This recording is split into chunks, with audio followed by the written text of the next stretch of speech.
네, 안녕하십니까. 장기용입니다. 오늘은 우리 유튜브 채널의 가장 효자였죠. 노동강 이야기를 제가 했는데 그때 몇만 조회수가 나왔는데 지금도 조회수가 계속 올라가고 있는데 노도광이 이제 뭐 하급지냐 뭐 이런 이야기들 했었었는데 노도광 이야기 오랜만에 한번 해보면 좋을 것 같아요. 여러분들도 뭐 아시는 분은 아시겠지만 제가 도봉구에 살고 있습니다. 그래서 제가 잘 알 수밖에 없는데 최근에 이제 만나 뵙는 분들이 아니 여기 재건축 한다고 했는데 재건축은 도대체 언제 되는 거예요? 이런 질문들을 많이 하시더라고요. 그래서 이게 재개발 재건축 절차를 잘 모르시는 분들은 이게 안 되고 있는 건가? 이렇게 생각하실 수도 있겠다라는 생각이 들더라고요. 일단 노원도봉 재건축 이야기 하기 전에 노원도봉 지금 최근에 많은 변화가 생기고 있죠. 이제 아레나가 서울 아레나 이제 우리 K-팝 공연 같은 걸 전문으로 하는 공연 전문 건물을 아레나라고 하는데 이 아레나가 이제 거의 다 지어지고 있습니다. 지금 뭐 뼈대가 거의 다 올라갔고 그 다음에 그 근처에 또 창동 민자역 건물이 준공을 했죠. 그래서 창동 상기 일대가 엄청나게 지금 변화가 가시화되고 있다. 그리고 GTX 공사도 최근에 이제 증액을 하기로 협상을 했다고 하니까 공사가 본격적으로 다시 본궤도에 오를 걸로 보입니다. 그런 찰나가 되다 보니까 주민분들이 더더욱더 이런 동네 변화와 맞춰서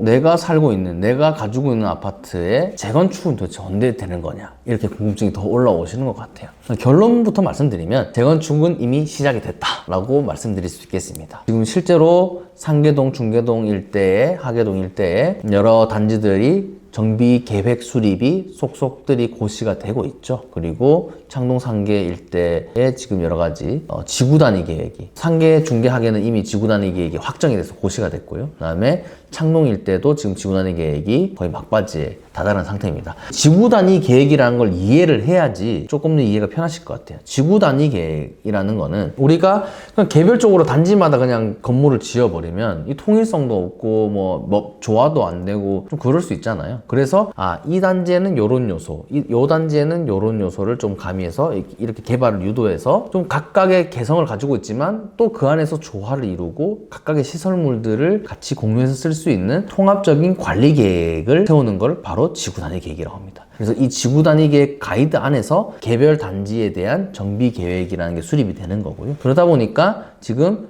지구 단위가 끝난 상계 중계 하기에서는 이제 정비 계획을 수립을 해서 구역이 지정이 되는 일들이 지금 진행되고 있는 거고 창동 같은 경우에는 지구 단위가 아직 안 끝났기 때문에 지구 단위가 끝나면은 거기에 따라서 구역 지정이 되는 단지들이 나오게 될 것이다 라는 것으로 설명을 드릴 수 있겠습니다. 그래서 이 정비 계획을 수립하는 것부터가 사실은 정비 사업의 거의 시작이라고 볼 수가 있습니다. 그래서 정비 계획 수립을 하기 위한 동의서를 지금 걷고 있을 거거든요. 그래서 이 동의서를 걷는 것이 시작됐다는 것부터가 재개발 재건축은 이미 시작이 됐다 라고 말씀을 드릴 수가 있는 거고 이 정비계획이 수립되고 나면 이 구역 내에서 이 사업을 추진할 주체인 조합이나 조합 안 만들고 신탁에 맡길 수도 있죠. 이 주체를 지정을 해야 되고 그 지정을 하기 위한 전 단계로서의 추진위원회라는 것도 만들어야 됩니다. 그래서 지금은 구역 지정과 추진위 구성을 같이 동시에 할 수 있기 때문에 이 두 가지를 같이 동의서를 받거나 요거 받은 다음에 요거 받는 단지들이 지금 진행이 되고 있는 거죠. 그러니까 구역 지정 동의서와 추진위 구성 동의서를 받고 있는 단지들이 지금 창동, 상계, 중계, 하계의 대부분 단지들이 그렇게 하고 있다. 그러면 관건은 뭐냐? 동의서를 얼마나 빨리 받느냐가 이제 관건이 되는 거죠. 그렇게 해서 정비구역도 지정이 끝났고 추진위도 만들었고 그 다음에 제반 여러 가지 준비들 설계라든지 정비협회 선정이라든지 이런 것들이 완료가 돼서 동의서를 모으게 되면 재건축은 전체의 70%, 재개발은 75%를 모으면은 조합을 만들게 되는 겁니다. 그러면은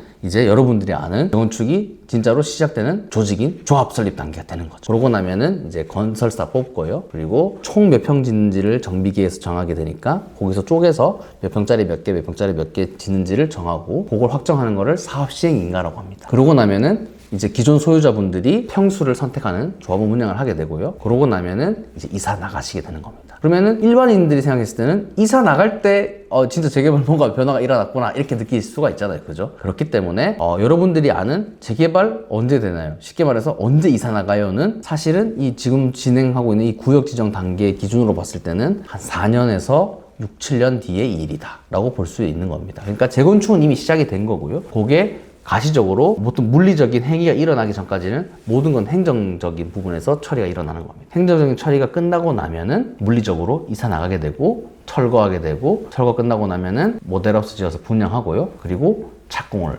들어가게 되는 겁니다. 그래서 공사 다 하고 나면은 분담금 내고 입주하게 되는 거다. 그런 측면에서 봤을 때 노도강의 변화는 이제부터 시작이 된 거고요. 이미 강북구 같은 경우에는 여기 북쪽 지역에 이제 수유동이나 이쪽은 아직까지 변화가 가시화되지 않았지만 이미 미아 뉴타운이라고 개발이 이미 완료된 지역이 있죠. 그죠? 미아 뉴타운만 보더라도 지금 34평 기준 가격이 14억, 15억 이렇게 가고 있습니다. 그러면은 그 뒤에 지금 강북의 나머지 북쪽 지역들, 그리고 도봉구의 창동 지역들, 그 다음에 쌍문동 지역, 방학동 지역, 그 다음에 노원구의 상계, 중계, 하계, 공릉 이런 곳들이 재건축이 되고 나면은 도시의 모습이 바뀌고 도시의 가치가 달라지는 그런 일들이 일어난다. 거기에 맞춰서 또 서울 아레나, 그 다음에 창동 민자 역사, 그 다음에 철도 차량, 지하철 차량기지 부지를 또 개발을 합니다. SDBC라고 하죠. SDBC까지 짓고 나면은 그 일대가 또 일자리도 있는 직주 근접이 뛰어난 지역으로 재탄생할 수 있을 것이다. 그런 기대감을 품고 저도 도봉구에 살고 있고요. 여러분들 너무 노도강 하급지, 노도강은 영원히 안 돼요. 서울의 노도강이 안 되면 다른 경기도 지역은 더 안 되는 거예요.